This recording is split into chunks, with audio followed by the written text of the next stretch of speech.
Pemerintah melalui Kementerian Komunikasi dan Informatika menargetkan pembangunan infrastruktur jaringan 4G sebanyak 12.548 desa dan kelurahan pada tahun 2020, di mana pihak pemerintah berencana membangun di 9.113 desa dan kelurahan daerah tertinggal, terdepan, dan terluar atau 3T.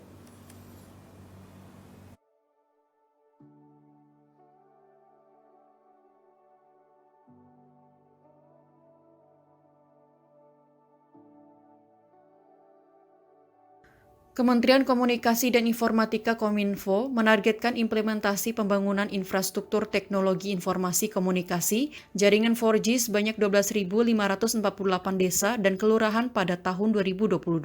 Menkominfo Johnny G. Plate, usai melakukan rapat dengan perwakilan operator seluler mengatakan, pemerintah akan menghadirkan jaringan 4G di 9.113 desa dan kelurahan di daerah tertinggal, terdepan, dan terluar atau 3T, dengan rincian sebanyak 1.209 di tahun 2020, kemudian 4.200 di tahun 2021, dan 3.704 di tahun 2022. Sementara pihak operator seluler juga menyatakan komitmennya untuk menghadirkan jaringan 4G di daerah non-3T sebanyak 3.435 desa dan kelurahan. Para eksekutif operator seluler tadi memberikan komitmennya juga 900 dan 1.800 MHz. Atau dengan kata lain menghadirkan sinyal 4G di wilayah 3T ya pada tahun 2022. Di saat yang bersamaan pimpinan operator seluler, para eksekutif operator seluler tadi memberikan komitmennya juga. Menkominfo menambahkan, pertemuannya dengan para perwakilan operator seluler tersebut juga membahas peningkatan infrastruktur jaringan 3G yang sudah ada menjadi jaringan 4G untuk memperluas ketersediaan jaringan 4G secara lebih luas. Adapun tujuan dari efisiensi infrastruktur TIK yang dimaksud Menkominfo, yaitu memperkecil disparitas antar wilayah dan pemanfaatan kecepatan internet yang lebih merata di seluruh wilayah tanah air.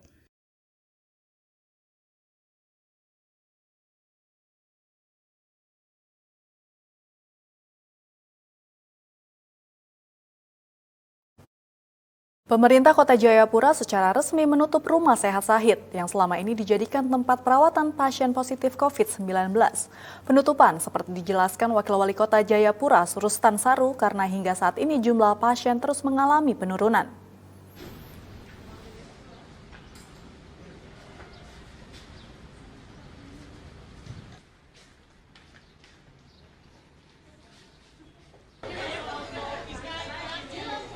Pemerintah Kota Jayapura secara resmi telah menutup Rumah Sehat Hotel Sahid yang selama ini dijadikan sebagai tempat perawatan pasien positif COVID-19 dengan gejala ringan.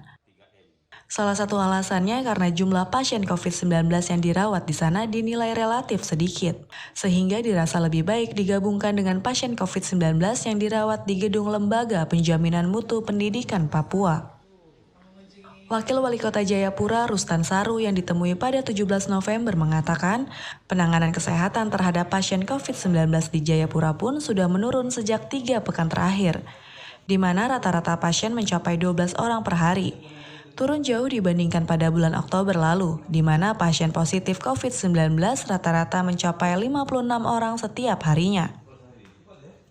Angka kesembuhan pasien COVID-19 di Kota Jayapura yang telah menjalani perawatan secara kumulatif sendiri cukup signifikan, mencapai 3.372 dari 5.328 pasien positif COVID-19 yang tersebar di 5 distrik di Jayapura.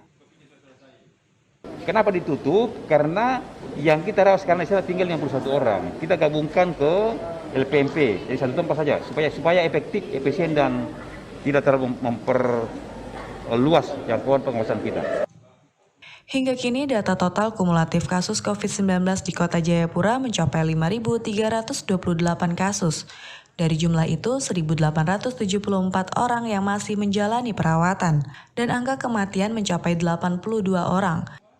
Pemerintah Kota Jayapura terus menghimbau seluruh warganya untuk tetap disiplin menjaga protokol kesehatan COVID-19. Tim medis, Hotel Sahid, dan keamanan serta pasien sembuh siap lawan corona.